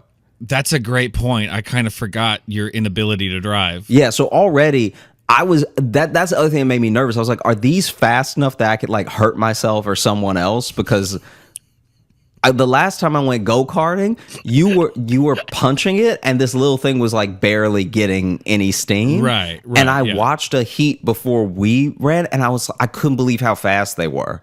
It was like cars. It was like straight cars. He means the Pixar movie. Yeah, the cars are talking. So then he felt like a car. He felt like a cartoon car. I get in my car, and also the way that they managed it was a little frantic, because then they were getting annoyed at us, like, for not having been there a million times or something. Because I guess they're just used to the kids that come every weekend. Because there was even we were knocked back 45 minutes because they couldn't get a bunch of cars going, and the dads were so mad. It was wild. It was like, I thought there was going to be a fight, because the dads were so mad. And one of the dads was like, my son races for some, like, because you know how F2 is for like the kids, right? Right, yeah. So F1, they're still very young. They're still essentially kids. They're like 21, 22, whatever. But F2 is when they could be like, I don't know, 17 or something. Right. And so this one guy is like, my son is like a prospect for, I can't remember what team he said, but it was like legit. Like I was actually kidding. Oh, wow. I was actually getting nervous. It's like now you're like, shit, am I interrupting practice? Yeah. I was like, am I ruining someone's career right now by just wanting to have some fun? 100%. Because then we start, and before we start, one of the dads is like, oh yeah, my son is a mechanic. I guess he's like a junior mechanic for something. And then he's on the team for something else. And they were complaining because they were like, oh, it never runs like this. It's always more professional. And in my head, I'm like, wait, is this supposed to be professional? Like, are we in the way right now? What's happening? Then it's finally our turn to race. And Vince and I go up, and the guy's just like staring at us. And he's like, grab a head sock. Like, it felt like I was on a racing team that I didn't know about, because the guy was like, he had no sense of humor, and he was no help at all. Like, he was like, do you know what your number is? Do you know what the number? Look at your screen. Do you know what your number is? And then I was like, yeah. You accidentally got drafted into a team, my dude. Yeah, and I was like, yeah, I'm car 19. And he was like, all right, well, go to your car. Your race is starting soon. Go to your car. And I was like, oh my God. And so I'm just like running over to the car. I get in, and like nothing on the car feels right. I didn't even know that they had like not like specs, but they had so many adjustments you could do in the car. And so I just get in and I'm all uncomfortable. And then the guy walking up, I'm like, I've put my seatbelt on, which is like the real strapped in seatbelt, by the way. This isn't just like over the waist. It's like chest, vest across, like zip, like fully pulling your straps in. And then the guy walks up and I was like, he hits the start for my car, but then he's about to walk away. I'm like, hey, is my seatbelt all right? And he's like, yeah, you're fine. And I'm like, is there any way that I could change the pedals? Because it's real close. Like, clearly whoever was in here last was child. Like, is there anything that I could do? And then he pulled it back for me, and then it fit a little bit better. And we take off, and I was both very proud and surprised at myself how well I was controlling it from the start, but I couldn't have been more terrified about how fast it was going. Like, it was... It was so fast, and then I'm making the corners too, and I'm like, wow, I'm driving. Like, I got excited like I was on the actual highway. I was like, wow, I'm driving. This is amazing. I'm finally a grown up. Yeah, this is amazing. I'm a real boy. And then I'm in my head. I start like competing, right? So in my head, I'm like, all right, I'm gonna try to pass them, and I'm like getting around. And then I passed two people, and one of them was clearly not happy about it. Like, I just found... this is his job, and you're making a harder day at his job for him. I found some space in the turn, and I took it, and I was very happy. I was like, wow, I passed someone go-karting. I don't even drive. Yeah.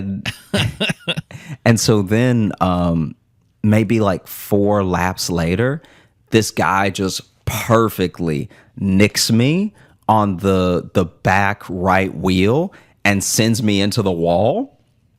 And so there's a reverse button. Rubbing is racing. I told you. So I hit the reverse, but then you're supposed to only reverse when it's clear so that you can then turn and everything. And so I keep hitting the reverse, but then cars keep coming. So then I just keep slamming myself back into the wall to avoid the people that are about to hit me. And so I'm just, for maybe like 8 minutes, I'm just slamming myself into the wall. Like, not 8 minutes, because I'm sure the race was only like 6 minutes. But like, if it was 8 minutes. But I mean, not 8 minutes. I meant 8 times. Sorry, but like for at least 2 laps, 2 what should have been laps for me was me like slamming myself back into the wall over and over because I was like, they're gonna hit me. Like, I'm getting in the way, you know. And so finally, I reverse, I pull out, and then I race the rest. And luckily, we did 2 heats because then in my second heat, I was like, man. Okay, outside of that guy like bumping me, I think I have it. Like, I think I know how to drive now, and so I'm gonna go get my license after this. I've done it. And so then we get in the second batch of cars, and now I feel like a pro because now I'm like, all right, rude guy, I know exactly what car to go to. I'm just gonna walk past you. Whatever, and sit down. We take off again. This time,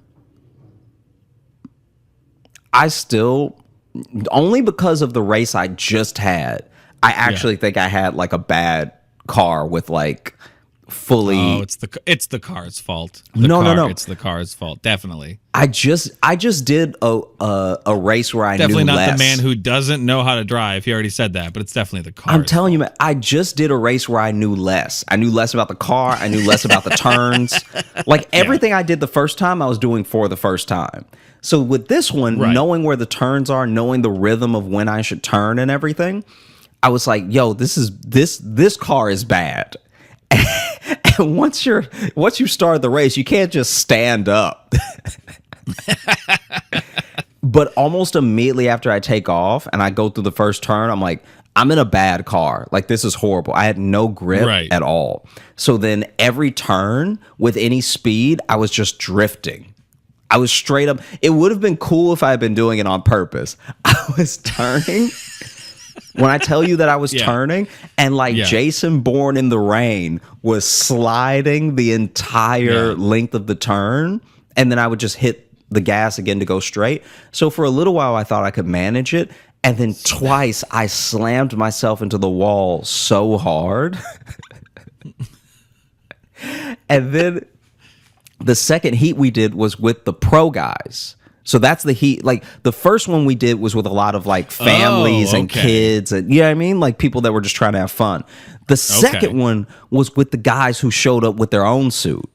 Oh, okay. And so then at one point I'm driving and I look around and just 3 of them are boxing me in. I'm like, what's happening right now?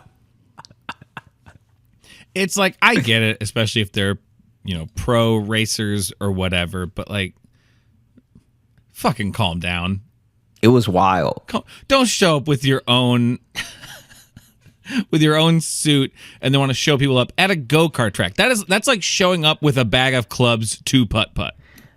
I mean, it's like dunking and on having a kid. It's like dunking on a little kid. Exactly. It's like having a caddy carry your putter for you. Yeah.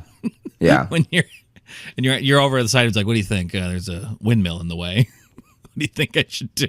Hey, calm down, kids. Calm down. No, I get you're taking it seriously. It was horrible.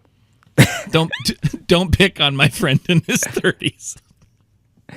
No, that second car was bad, man. I'm telling you, because the second car, I was like, I would do the thing that you're supposed to do. I'd hit a little bit of brake and I'd start to turn, and I'm still just sliding like I'm on top of water, and then just doing slam into a wall. Slow and confused 3 Connecticut drifting. That's what you. Yeah, man. I've done that before. I've done the kind of more souped up go-karts, and then I've done the mini drag races. I was at a place in Texas. I was in like 7th grade, so I don't remember exactly where it was or what it was, but like they had like mini drag race cars. And that's all it was. You got in it and they gave you the countdown. And even as like small drag race cars that were like on a track, they had some giddy up and go. Yeah. Yeah. There's a point where on the course you go up a little bit, and that up is some turns, but then there's a straight where you go down, and the straight where you go down makes the car shake so much that I thought the car was coming apart. I thought it was like a Looney Tune. And so anyway, there was one kid there that is like the future. Like there was a little kid there where I was like, "Hey, my man, I need to get his autograph, maybe." You're my go-kart hero. That kid was so fast. He clocked a lap that, just to give you an indication, the second fastest lap was like 12 seconds longer. Damn. So he essentially went 1.5 times faster than the second fastest person. Did he bring his own cart too, or no? He just knows which one's the yeah. good He one. just knows what he's doing. He's a future world champion. That's interesting. I didn't mean to talk about any of this. It was just on my mind when you asked me. I did not ask you, but okay. No. When you were like, "Why are you salty? You? Why are you bitter? Why are you upset?" Oh, Yeah. Well, that I was just confused about, because I'm like, we've been preparing the last few weeks for the celebration of the 100th episode, and we did the mailbag and stuff, and you're just like, I don't know, things are bad. I got beat by some kids in go-kart. Everybody got their own struggle. I don't know why. When I voice mine, it's like an issue. It wasn't an issue. I was just surprised that you were in such a sour mood, and then the reasoning made it even better. So, how are the gigs though? How are the shows? the shows were great. Crowds were great. It was a very fun time. I'm trying to figure out how to even describe it. So I've been saving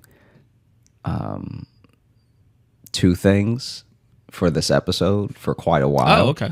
and I just wanted to check in with you. Is there anything that's on your mind that that you want to chat about or anything?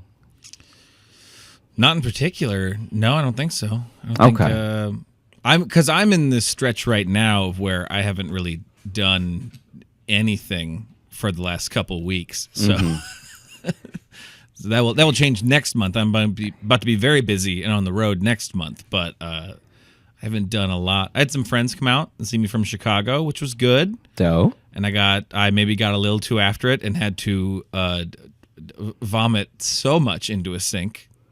Okay. All right. Just maybe that happened, and it's been a long time since I've thrown up. And that may have been the most. That's ever exactly what we needed. That right there, you've done it. This is the perfect tee up. Thank you for doing that. Whoa. Okay, I didn't mean to tee him up, but here we go. Okay, so it's a couple of things, but one thing is a thing I don't think I've ever told you about, where I went to this after party for a comedy festival. I won't say which one in case it comes back.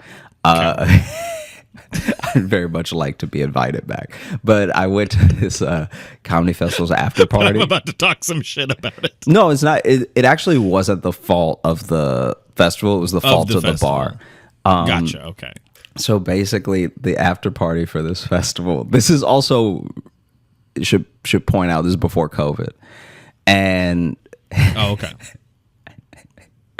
So there was an open bar for the after party of the festival, because now this is like the last show, last everything, going out with a big hoorah, everybody open bar, right? And one of the things that the bar that they rented out for this event, I guess threw in, because I heard this later, was like, I think 100 or 80 bottles of red wine. And so it's like a lot of red wine that they're throwing in for free on top of the tab to make the bar open, okay. Which at the time, I think I got it. Fuck yes.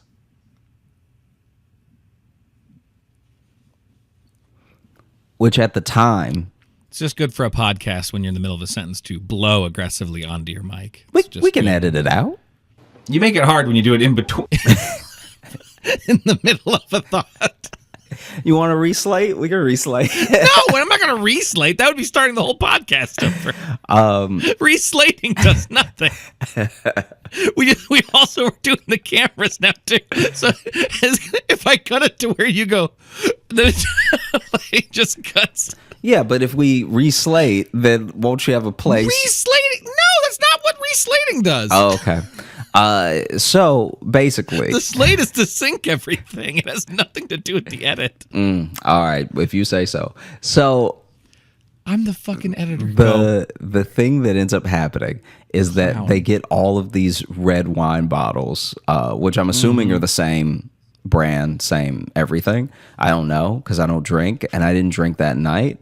But you thought they were all red brand wine? Just red. You know what I mean? You know that red? You know the red wine that just says red on it? That's apparently the staple wine is red. Don't act like you ain't had none of that red. I've got 80 bottles of Red's red wine. Yeah, Red's red wine. What kind of wine? Just red. Just red. Yeah, but there's different types. Don't worry about it. Crazy enough, tastes like a junkyard. And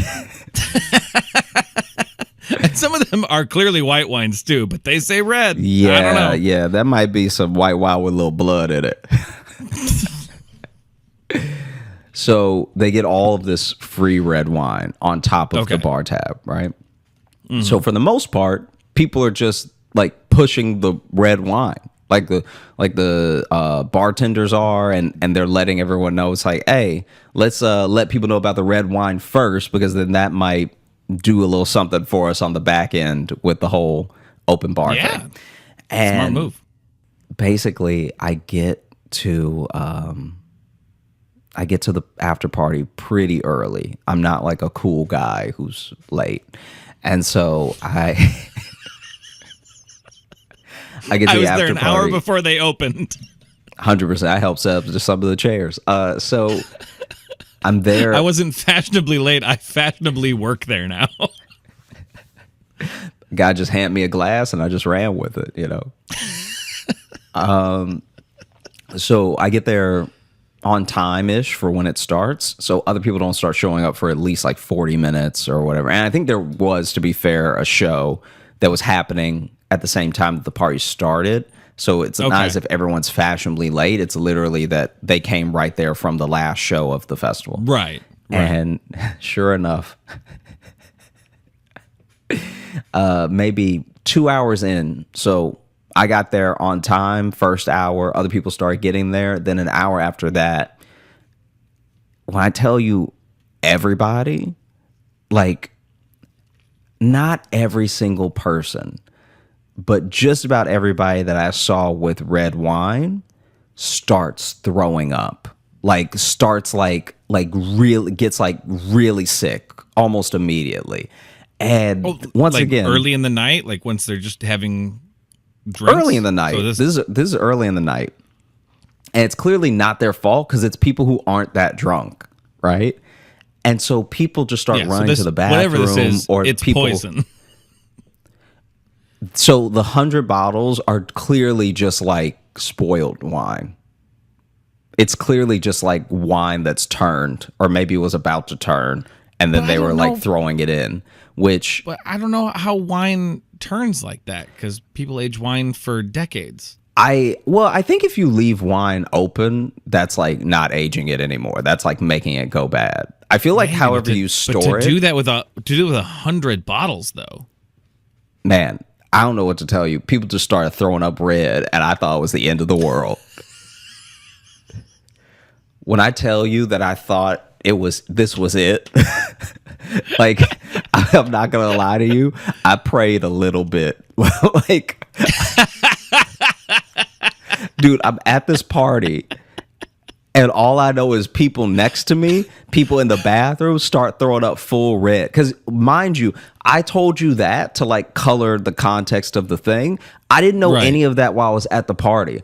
I just know people were throwing up red, which to me looks like blood. So you, you didn't know that. So I thought, God damn it.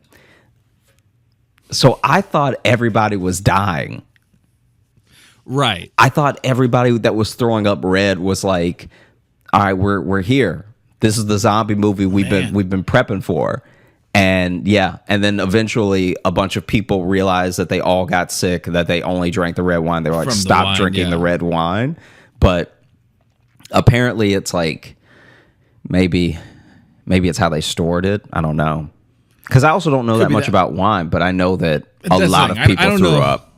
I don't know enough either. It could, it could have had, they can get laced with salmonella or whatever too if they're bottled improperly or whatever. So I don't know. They could have just been drinking poison. They could have. Like, I don't know. Does salmonella act that fast? Because that means that basically within an hour they must have been knocking them back. Because then within an hour they were throwing up. Well, yeah, I don't know. This is a mystery. If you know anything about wine and how it can have this effect, email in joshjohnsonshow@gmail.com. Let us know. Yeah, but it was pretty terrible. And that sounds awful. Yeah, and I threw up a lot of. Reminded me of it with your. Well, I was going to say, when I threw up a lot, I threw up a lot of red actually, and I was concerned because it came out and it was looking like. I didn't eat anything with tomatoes in it. It seemed like almost like. Because I was seeing like these chunks of it, and it was all very red, and I'm like, "What is this?" I forgot I'd ate a bunch of watermelon, so it had turned everything in my stomach red, and the chunks I was seeing that I thought were like smashed tomato parts were just watermelon that I was regurgitating. Okay. And it took me a sec to put that. I only put it together because a friend of mine said, he's like, the kitchen smelled very watermelon-y as you were vomiting. And I was like, that makes sense, because I was concerned. But I was mainly just trying to aim. I feel you. I forgot I had Let's do that. a bunch of watermelon. I did forget that I ate a bunch of watermelon that day. Okay. It was a fun grill out day. Had a bunch of watermelon. So it also then, not a tight segue, but a slight segue, leads me to one of the stories I've been saving for a long time, because it just, to me, is such chaotic energy. It's like as comics, we have to do that thing that people call like reading a room, you know, whether it's for comedy or for context of, you know, what's happening or something. And it's so funny because if anyone after a show wants to kick your ass. Yeah. Yeah. How quickly you should leave. And yeah. It's amazing all things you got to read to me that because it's a skill that we've had to build over years, there's just a different energy to it than in other cases. What's the best way to put this? It's like when something becomes second nature to you almost, because you have to do it so often that you forget that the rest of the world isn't building that skill. There was a wedding in Louisiana years ago where these two fine people were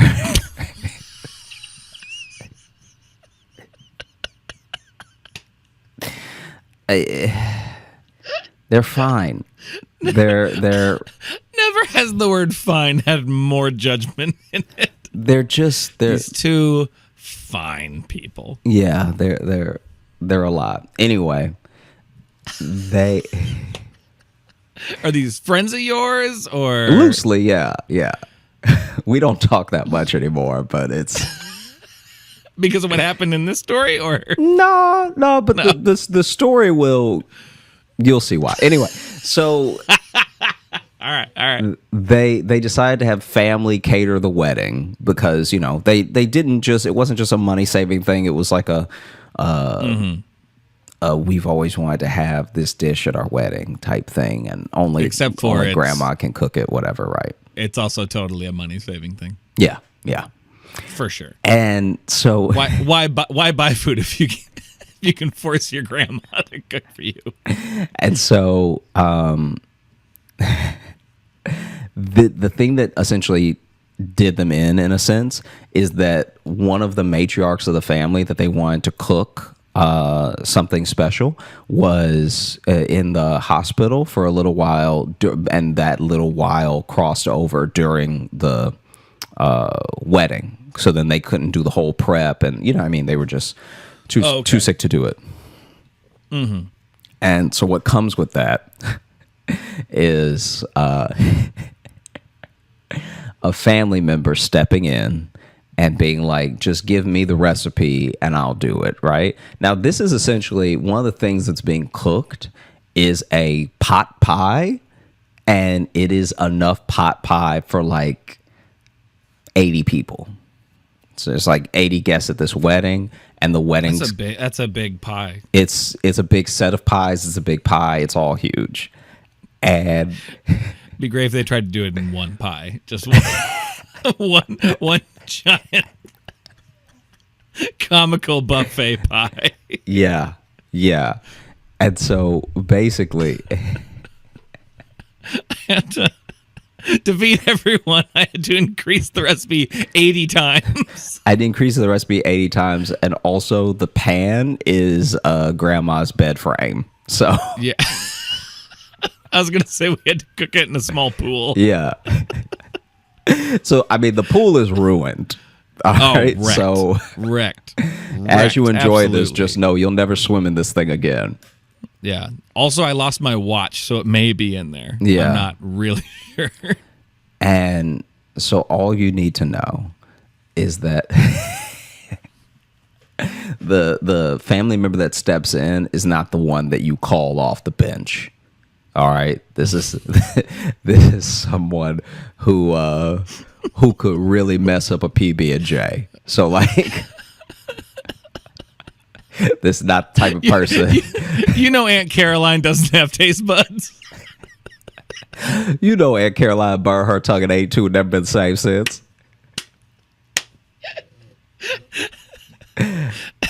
And so what ends up happening is this family member steps in, makes the pot pie, and so what's on the plate for the dinner, for the reception, is the pot pie, and the pot pie is essentially like the main, right? Right. So it's like almost like beef stew type pot pie with a lot of roast in it, potatoes, peas, carrots, Right, yeah. all the stuff, right? Like a nice thick gravy that binds it, holds it all together, and a crispy. That's my nickname in high school too, by the way. What did I just thick- say? That Nice thick gravy. Don't worry about it.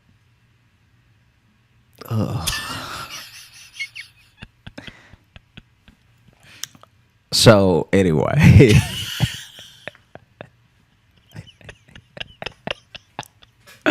They're cooking the whole thing, and then they serve, and pot pies on the plate. And then there's also a side of bread, which I just personally found hilarious, because if you get enough pot pie crust, that's just a lot of bread now. And then it was like some spinach, and I can't remember what it was, but it was like everyone got like a little brownie or something that another cousin made or something like that. Yeah. And so they're all eating, and they're doing the speeches, while they're eating, right? So dad gives a speech, mom gives a speech, mom and, in-laws give speeches, like everybody, right? And and then they get the DJ to play that first song. They do the dances you're supposed to do, the dad-daughter dance, the first couple dance, all that stuff like that, right? And then they open up the dance floor to everybody. I don't actually know what was wrong. All I know is maybe an hour into dancing, maybe it's the gyrating, maybe it's just the heaviness of the pie, but apparently this thing was cooked wrong, and now nobody feels good. Like, everybody is sick. Like, everybody is sick off this pie. I can only imagine what it's like. That must be what hell is like, to have to dance after eating some thick gravy pie. So now you're just in your own world trying to like groove to it, but you're like, ugh, ugh, ugh, ugh, ugh, ugh. And so everybody, they like, I don't even remember. Cha-cha, real smooth. Oh no. Oh no. I don't even remember I think it was a Cupid Shuffle where people started to throw up. Like, Jesus Christ. Like, and apparently, because I wasn't at the wedding, and also, even if I was invited, and so What does that mean? I don't know. I wouldn't have gone. But anyway. Why you hate these people? It's not hate. It's not hate at all. It really is. Not hate. It really isn't hate. It's just they're too much. And what'd they do to you? Have they poisoned you on a previous occasion? Probably close. That's actually not that far off. Like, yeah, I can see myself having almost been poisoned by some of them if I hung out and ate with them more. And so Cupid Shuffle's going, people moving, and then just a lot of like grabbing people to like hold yourself up, and then just letting loose, right? So this is also happening where a couple people, I think, might be. This is outdoor wedding. Outdoor wedding? Yeah, it's outdoor wedding. Because it'd be way funnier if it wasn't. Sure. If they're just in a reception hall. But it's like Family Guy levels of people starting to get sick, and there's a mad dash, and then a subsequent fight for the bathrooms because it's an outdoor wedding. There's not enough bathrooms. There's not like there isn't a facility. So then there's like the sort of it's almost like a rec center bathroom. Have you ever been to one of those where it's like essentially a brick wall of zigzags and then just an open bathroom, male or female. You know what I'm talking about? almost like a park shelter kind of bathroom. Exactly. Yeah. So it's like that, and because it's like that, it's not big. It's like 2 stalls and then a urinal trough. Now, well, that trough's about to get full. Yeah. But like also, they're outside, right?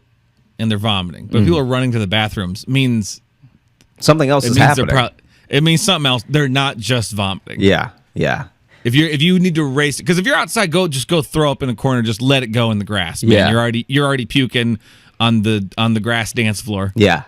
Well, So no, now the if you- dance floor wasn't grass. Oh, did they have like a cover on that? They put a cover, yeah. Okay. But that's just slippery. Now. But Yeah. Now, if something else is happening, it means there's another bodily function Yeah. betraying these people. Just putting that out there. And so basically, as that's happening, it's like utter chaos breaks out because now there's a fight for the for the bathrooms, especially on like the male side. Like people are like grabbing each other and pulling each other out of the way and so like that. Like the family unit has broken down. Like all those speeches y'all were giving a minute ago about being a new family and having a new son and all that is gone, right? Like this is the Capulets and the Montagues, all right? All over toilets, okay? Yeah. And so then as this is happening, I don't know what was going through his head. I don't know anything about why this happened, but the biggest fallout of the entire event is that a cousin on the bride's side chooses this moment of utter chaos to get down on one knee and propose to his girlfriend.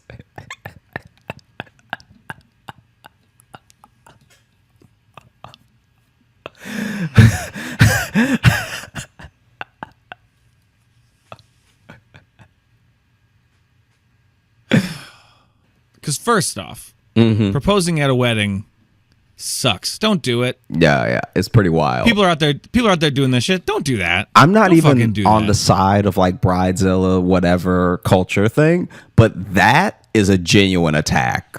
Like, It is just you there's- propose at there's- a wedding. Exactly. There's no other word for it except for fucking rude. It's just rude. It is so it's So rude. It ain't about you. if you propose at a wedding and that person says yes, y'all have to stay together forever. There's no divorce now. Yeah. That should be the punishment. You especially can't like have a canceled engagement. Yeah. You gotta be right. Yeah. Because guess what? If you're wrong, you're gonna hear about from whoever's wedding it was. That is who you are to them now. So first off, even outside of what's currently happening, don't do that. Yeah. Second, why then? Why then? So Why then? What made you think now? I think that's also my problem. The way she's screaming in agony Yeah. The utter lets me know I really love her. chaos of that moment. And then you're like, this is it.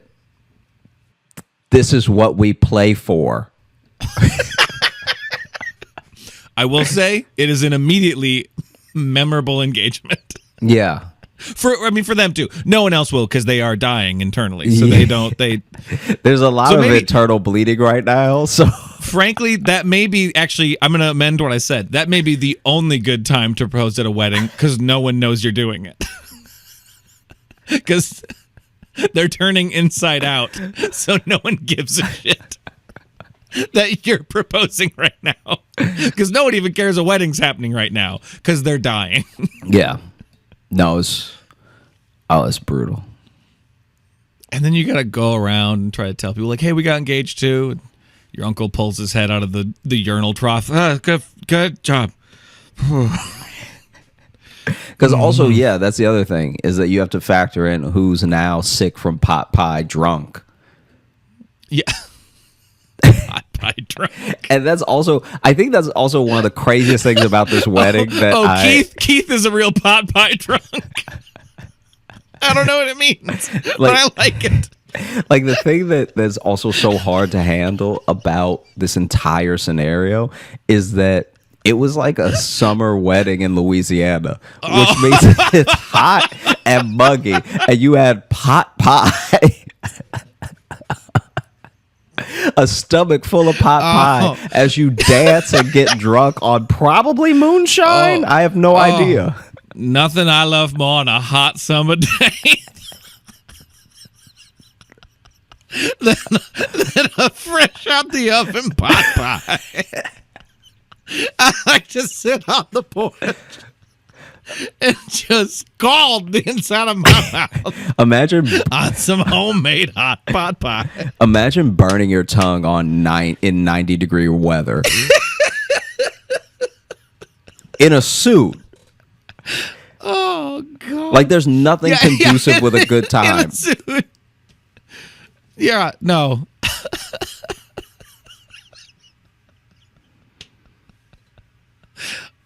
That was brutal. Just still enjoying pot pie drunk too. Just pot. Yeah, man, we're about to go out tonight and get pot pie drunk. Just imagine you're at a wedding, and this is happening to you, by the way. So you're at the wedding, and you don't know what's about to happen, but you know it's a little hot, and you're in a shirt and tie, maybe a suit, because you want to look nice, because it's a wedding. And then you're sitting outside, sun beating down, because it's a day wedding. Yep. Because if you have it at night, the mosquitoes are coming. And so it's like this afternoon wedding. They're coming for that gravy laden blood.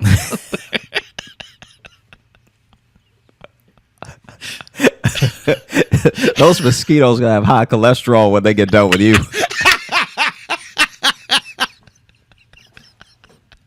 You can mosquito lands on you, you can hear it breathing heavy. Yeah.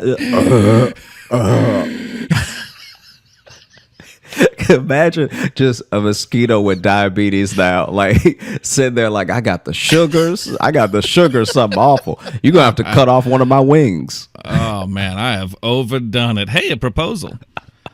And so imagine you go to that wedding, you're sitting there, it's hot, and then you finally get your food, which a lot of, like, it's getting better now that more people are taking control of their wedding and how they want to do it. But traditionally, when people do things the old way, the food only came when you were starving. Like, like weddings when I was a little kid, you go to somebody's wedding. I'm talking about when I was like itty bitty. I would go to someone's wedding and be like, hey, why haven't we eaten yet? They got married like 2 hours ago. I don't know what that has to do with my life anymore. And so then now a lot of weddings that I've been to, especially recently, have like a nice like rhythm to them, if that makes sense. Yeah. No, generally, I'd agree with that. And so then imagine you go to that wedding, you're already hot. You get served a piping hot pot pie. And then there's just Rebel Yell in the back, which is it's a liquor, but like there's just Rebel Yell to drink to wash down the pie. I thought you meant the Billy Idol song is just playing. No. There's a drink. No, I knew what you meant. Just dancing with a plate of pot pie in the midnight hour. And so then you start dancing, which is just shaking up your hot stomach. Like, and then in the midst of the chaos of you trying to pull yourself together, you see a knucklehead near one of the tables proposing to his very sick girlfriend. Do you know, did he try to get other people's attention? I don't think so. Everyone? No. Okay. He like straight up just did it. But then anyone who wasn't sick, which also that's a good way to tell who doesn't like your cooking, because if anybody wasn't sick, they don't roll with what you make. But now they're about to be sick because they're seeing a proposal at a wedding. Yeah, and then it got back to the bride who ended up getting very sick. And then it got back to the bride. She was like, "You tried to ruin my wedding, and now they don't speak anymore." Oh, really? Yeah. But I mean, why would you? Because it'd be great if actually she was about to throw up and she's like, someone needs to distract you. Propose. Go, I don't. Do something, do something, do something. Everyone. Oh, man. Okay. Wow. Yeah. And That's then pretty great. the other one that I've been saving for quite a while. Oh, damn. Okay. You still kind of tipped it when you talked about your slight bender with your friends. My slight bender. Yeah, because I don't actually know what the full definition of a bender is, so Well, I said slight because you got sick. No, it was just like, I think it was like I just ate a little too much and drank a little too much. It wasn't that wild. It's because I'm older and I don't like party now. Mm-hmm. So it doesn't take as much, but I haven't like just had a weekend with my friends in a while. So out here, I got you. Living the dream, killing them, laying it down. In the sink. Yeah. Juicy. Getting real juicy on the weekend. Getting that pot pie drunk. Yeah. Just a stomach full of gravy. And then you out here trying to dance to Usher's Yeah. Burp, burp, burp, burp. Burp, burp, burp, burp. Blah! And so the second one is is one that was told to me in college. Basically, you know how that's actually a big thing in the South where a lot of people get married very young. Like we're talking 21, 22. Like it's a small town thing sometimes, and sometimes it's a culture thing. I got married at 22. So yeah. It's like it's just a thing where you're with your people and you get to know someone so well from proximity that for a lot of people it does make sense, especially if you're not going to move. Like imagine if you're not going to move from your small town. Anyway,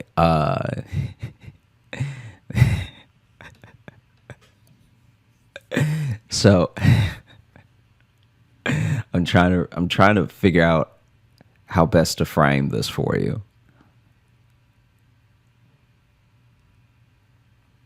Because I'm trying to think of like which perspective is the best to tell you from. Okay. I'm gonna try to do it from the third perspective, which is the friend that told me, instead of either person. So they were hanging out. Third person omniscient. Yeah, essentially third person omniscient, because I know what's going to happen. They didn't know what was going to happen. But if I pick a person to tell you, it might leave too many blanks. Okay. Gotcha. So they are friends with two people. Let's just call them Sarah and Tommy. All right. Sarah and Tommy are the friends. Sarah and Tommy are the friends, right? They are the lead characters of this story. They are, indeed. Sarah and Tommy will, go out with their friends a lot and everything. And because they're in a smaller part of Louisiana, one of the main things to do is go to Walmart, right? And so... Hey, as someone from small town Iowa, yeah, we did a lot of that. Yeah. Especially when you're young. Like when you're once you are old enough, you go to bars and stuff like that. But when you're young, you go in and you look at the DVD selection and then you just kind of go sit on the furniture. Yeah. Or you talk about why certain things are in the $5 bin, Yeah. What happened to his career? Where's he at right now? Man, we thought he was big in the 90s.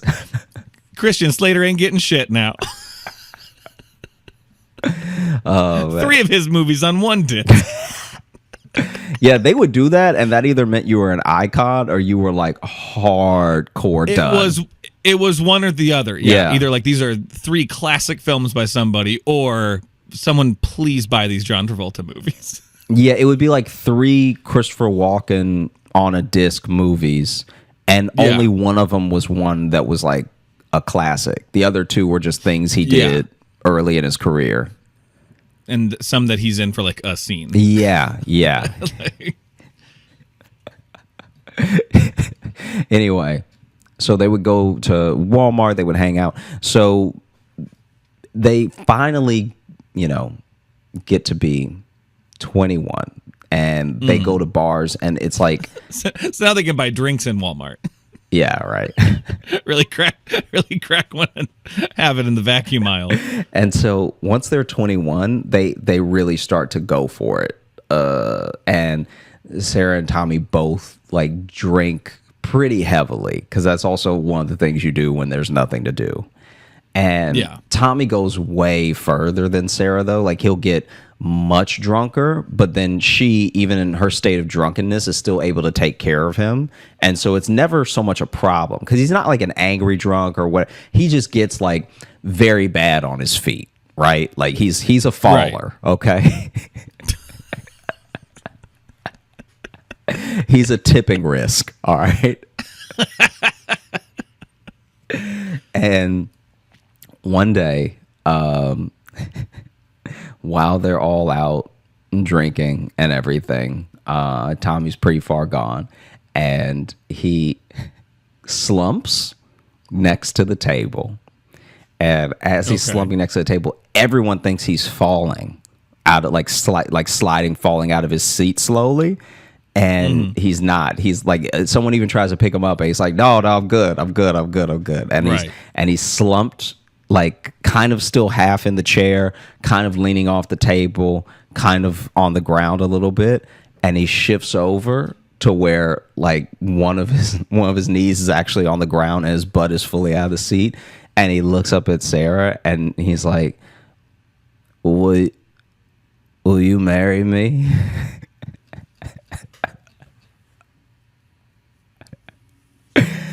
And then Sarah, who's like not that drunk, gets furious. gets so, but not why you think, gets so angry and goes, Tommy, you did this already.